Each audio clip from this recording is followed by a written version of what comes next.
So hello everyone, this is our lecture 4 and we are discussing about magnetic quantum number। तो magnetic quantum number क्या होता है?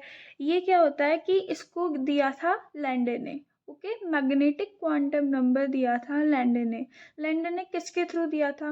वो experiment कर रहे थे जीमान इफेक्ट के ऊपर और स्टार्क इफेक्ट के ऊपर।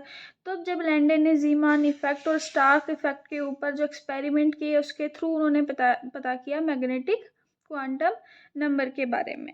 अच्छा, नेक्स्ट चीज आती है हमारे बारे में कि प्रिंसिपल क्वांटम नंबर कौन दिए थे? Principal quantum number is given by Niels Bohr. And azimuthal quantum number कौन दिए थे? Azimuthal quantum number is given by Sommerfeld. तो ये सब हमने डिस्कस हमारे आगे वाले लेक्चर्स में किया हुआ है। अच्छा, अभी हम बात कर रहे हैं मैग्नेटिक क्वांटम नंबर की। First point, magnetic quantum number is given bye Landé by the Zeeman effect और स्टार्क इफेक्ट।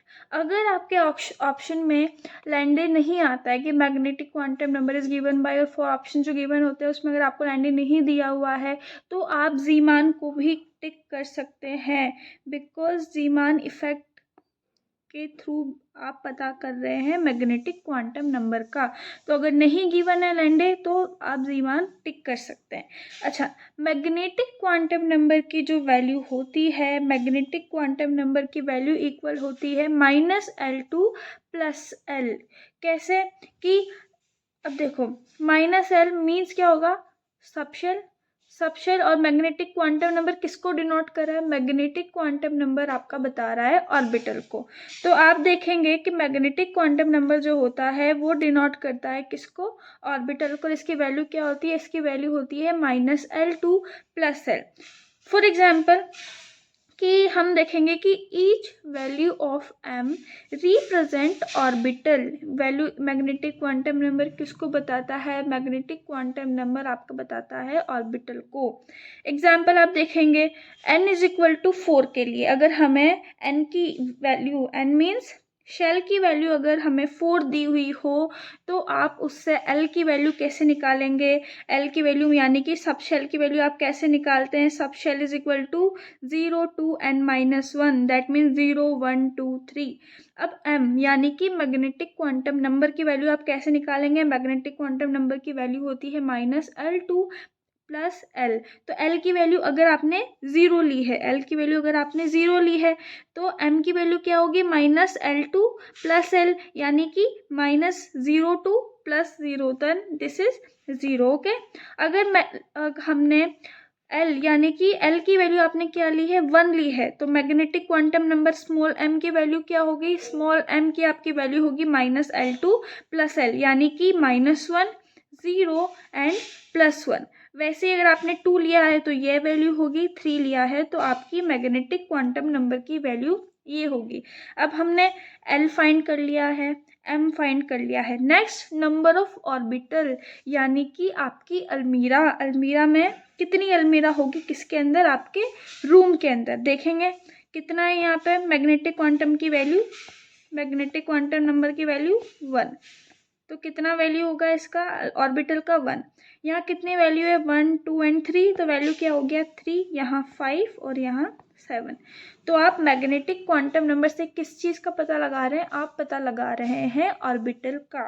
ओके, नेक्स्ट आप देखेंगे शेल में क्या देखा हमने? s ऑर्बिटल यानी कि s सबशेल। ओके, तो अब आपको मालूम चला होगा कि हम s सबशेल या s ऑर्बिटल क्यों बोल रहे थे, क्योंकि ये किसकी वैल्यू क्या होती है? दोनों की वैल्यू 1 होती है, 1 1 है। ओके, ये देखो s ऑर्बिटल जो होता है उसका शेप ऐसा होता है, यानी कि 1 बॉक्स। इसकी वैल्यू क्या होती है? m की वैल्यू, मैग्नेटिक क्वांटम नंबर की वैल्यू क्या होगी इसके लिए? इसकी वैल्यू होगी इसके लिए 0। p ऑर्बिटल की जब आप बात करते हैं तो p ऑर्बिटल के लिए वैल्यू क्या होगी? p ऑर्बिटल कितना होता है? 3 होता है। देखो क्या होता है p ऑर्बिटल? 3। तो ये px py और pz से आप इसको डिनोट करते हैं। इसकी वैल्यू यहाँ पे हमने बताई थी -1 0 और +1। अब ये फिक्स नहीं है कि आप px के लिए माइनस लेंगे, आप px के लिए +1 भी ले सकते हैं।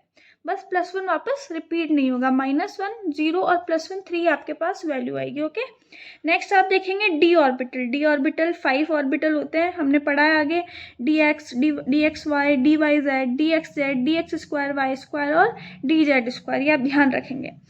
s ऑर्बिटल की जब हम बात करते हैं, आप लास्ट लेक्चर में देख सकते हैं, s ऑर्बिटल का जो शेप होता है वो शेप होता है स्पेरिकल। स्पेरिकल शेप होता है, यानी कि ऐसा। अब ये 3 एक्सिस पे डिनोट करता है, x axis, y axis and z axis. अब ये तीनों एक्सिस के बीच में है, तो आप s ऑर्बिटल का एक और क्या बोल सकते हैं, जो ये s ऑर्बिटल होता है दैट इज एक्सियल ऑर्बिटल। जो s ऑर्बिटल होता है उसको एक्सियल ऑर्बिटल बोलेंगे। क्यों? क्योंकि जो s ऑर्बिटल होता है वो एक्सिस पे आ रहा है। जो भी ऑर्बिटल या जो भी किसी भी ऑर्बिटल की लॉब्स अगर आपके एक्सिस पर है तो आप उसको क्या बोलेंगे, आप उसको बोलेंगे एक्सियल ऑर्बिटल। इसमें 3 एक्सिस पे आ रहा है, एक एक्सिस पे आ जाएगा तभी भी वो एक्सियल ऑर्बिटल ही होगा। नेक्स्ट हम बात करें p ऑर्बिटल के बारे में। p ऑर्बिटल 3 टाइप का होता है, px py एंड pz। अच्छा देखेंगे, p ऑर्बिटल में कितना लोब है, 1 एंड 2। वैसे ही पी वाई ऑर्बिटल में कितना लोब है, 1 एंड 2। वैसे ही डी ऑर्बिटल में कितना लोब है, 2। तो आप बता सकते हैं कितना लोब है। नेक्स्ट हम देखेंगे कितने टाइप के, P X P Y P Z. क्या ये लोब पर हैं, क्या इनकी लोब एक्सिस पर है, यस। तो इन ऑर्बिटल्स को क्या बोल देंगे आप, एक्सियल ऑर्बिटल आप इनको बोल देंगे। कितने लोब होते हैं पी ऑर्बिटल में, 2 लोब्स होते हैं। कितने टाइप के होते हैं, 3 टाइप के, that is P X P Y and P Z. अब हम बात करें डी ऑर्बिटल के बारे में। कैसे, डी ऑर्बिटल आपके पास 5 टाइप का होता है, D X Y D Y Z D X Z D x² y² and dz²। अच्छा, अब हम बात कर रहे हैं किसके बारे में, हम बात कर रहे हैं dx y के बारे में। जो x और y दो एक्सिस के, क्या ये एक्सिस पे प्रेजेंट है, नहीं, ये एक्सिस के बीच में प्रेजेंट है। तो आपको क्या इनको एक्सियल ऑर्बिटल बोलना चाहिए, नहीं, ये भी एक्सिस के बीच में है और ये भी dxz भी एक्सिस के बीच में है। तो ये तीनों ऑर्बिटल को आप क्या बोलेंगे, ये हो जाएंगे नॉन एक्सियल ऑर्बिटल। क्या हो जाएंगे ये, नॉन एक्सियल ऑर्बिटल। अगर हम बात कर रहे हैं dx² y² की, तो क्या इनके एक्सिस पे प्रेजेंट है, यस, ये y एक्सिस पे प्रेजेंट है, ये लोब x एक्सिस पे प्रेजेंट है, तो इसको क्या हम एक्सियल बोलेंगे, यस। ये क्या एक्सिस पे, dz² एक्सिस पे प्रेजेंट है, यस, ये z एक्सिस पे प्रेजेंट है, तो आप इन दोनों ऑर्बिटल को क्या बोल देंगे, ये दोनों कौन से ऑर्बिटल है, एक्सियल ऑर्बिटल है। अच्छा, हम बात करते हैं कि क्वेश्चन आ जाता है कि एक्सियल ऑर्बिटल कौन सा है, डी में कितने हैं और नॉन एक्सियल कितने हैं। तो हम बता सकते हैं नॉन एक्सियल कितने हैं, 3, और एक्सियल कितने हैं, 2। डी ऑर्बिटल में लोब्स कितनी होती है, 4 lobe 4 lobe 4 lobe and 4 lobe. But dz² में कितना लोब है, 2।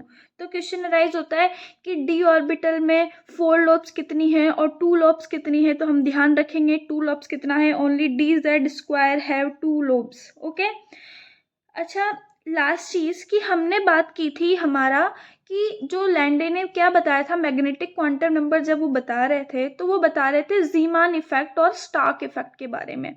जीमान इफेक्ट क्या बताता है, जीमान इफेक्ट बताता है कि मैग्नेटिक फील्ड की प्रेजेंट में ऑर्बिटल्स की स्प्लिटिंग हो जाती है। ऐसे ये 3 पार्ट में और 2 पार्ट में इनकी स्प्लिटिंग हो जाती है। किसकी स्प्लिटिंग हो जाती है, ऑर्बिटल्स की।